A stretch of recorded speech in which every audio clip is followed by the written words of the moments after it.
Hey everyone, welcome back to Dungeon Brew. Today we're going to be talking about side quests. We've already covered close-ended and open-ended quests, so check out those if you haven't already. Now, let's get into side quests. Welcome to Dungeon Brew. Side quests are those little adventures that don't tie directly into your main campaign storyline. They're fun detours that add extra flavor to your game, giving your players something interesting to do beyond the main plot. Side quests might seem like optional fluff, but they're actually incredibly valuable.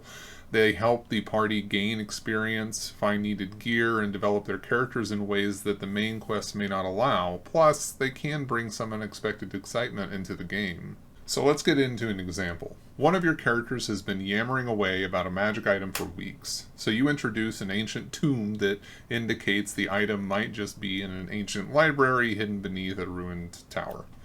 The character manages to convince the rest of the party to join them on this quest. In this side quest, the party is motivated by the promise of a magic item.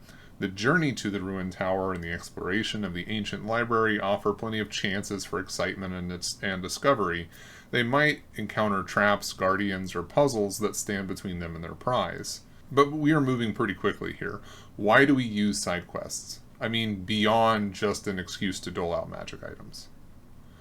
Side quests help the party gain more experience and better gear, so it helps you to buffer between larger quest lines, especially to power up your party as needed. So gaining experience and equipment are definitely a good reason to use a side quest. You can also use them as character development. This can be pretty straightforward by incorporating backstory details, but you should always capitalize on random events like the party struggling through deadly encounters for one character's greed for a magic item. Sometimes this won't happen immediately and it can occur later, especially if they talk to an NPC or someone else about the adventures that they took. Sometimes that development extends into other areas as well. In a library, especially an ancient one, you can have books on anything, from spell books to prayer books to recipes for the wannabe blacksmith in the party. You can appeal to a variety of classes and characters based on their backstories and what it is that they're actually interested in pursuing. Side quests also do really well to introduce new storylines, NPCs, and lore, and are a great way to slowly feed players the lore they didn't want to read in the Session 0 pamphlet you gave them.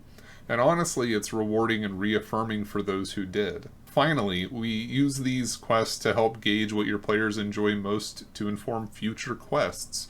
Maybe you add in some funhouse dungeon elements or some more intricate puzzles for those newer players to get a sense of other ways to play the game. Alright, so in our side quest for the magic item, we extend beyond just the magic item.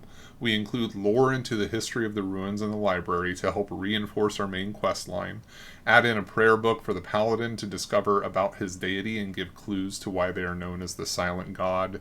We have an in-depth puzzle to access a hidden chamber in the library and make sure that the magic item has a cost to it for our greedy loot goblin, forcing a choice to develop their character a little more. So once again, I am jumping the gun a little bit because we haven't actually designed our quest yet. All of this so far is just throwing together the pieces to make the quest more rich for our players. So let's talk about design. Quests always start from a hook, and side quests are no different. We knew a character wanted a magic item, and we just put something in their path to give them an avenue to get it. This is all hooks are for side quests, and usually they're pretty damned effective. Side quests tend to be a bit more linear because we want them to be short and to the point. So finding the tomb, traveling to the ruined tower, and exploring the ancient library is pretty much all there is to this quest. For a side quest, 3 to 5 key points are all you really need in order to be able to get the players from beginning to end. Add layers with subquests, puzzles or moral dilemmas that enrich the main storyline. So our complex little puzzle might be too much for the party. Either prepare to give them hints, prepare to let them fail, or prepare to offer an alternate route, such as waking up the wrong password guardian who has a key to bypass the puzzle. Anticipate decisions players might make and how these will affect the quest. This is something we've talked extensively about in the open and closed-ended quest videos. Maybe the party bypassed the ruins over the library by using a spell like Pass Wall. You can reward them for their ingenuity or allow the threats from the ruins to pile on later, maybe when they're resting. The most important thing here is just anticipating that they may have ways of bypassing certain aspects of your quest or certain things you had prepared, and then being ready to have a way to answer for that change.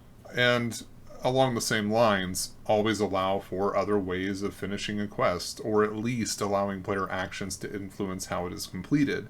Maybe the loot goblin decides that the magic item is not worth the price. You can still reward them, possibly even with the intended item, if appropriate. So by this point, you should be seeing how our quest has come together. It is full, rich, and responsive to player choice. We are not doing much different than our open-ended or close-ended quest, except allowing this quest to exist as a smaller, more streamlined version. We are taking the players based on their interests to the place they want to go and allowing them to create a unique experience there. Alright, so I'm almost ready to wrap up here, but I do have just a couple of final practical tips for anyone who has stuck around this long. The first thing is I want to talk about contingency plans, especially when it comes to combat. Prepare for the unknown. You usually don't have as much room to work within a side quest, so being prepared with random encounters to make things feel challenging is never a bad idea, particularly if you planned a single side quest for an entire session. It might be a good idea to have some other smaller things to kind of throw in the middle there. It's important when you're talking about side quests that if you have 4 players at your table, you should engage all 4 in some way. This doesn't have to be extensive, but just because our loot goblin started the quest doesn't mean that the other 3 players cannot get something out of the quest or feel rewarded. This helps to create buy-in for future side quests from all of your players, and there's a little bit more excitement anytime that a side quest actually becomes available to them. So side quests can add variety and depth to your campaign, keeping things fresh and engaging.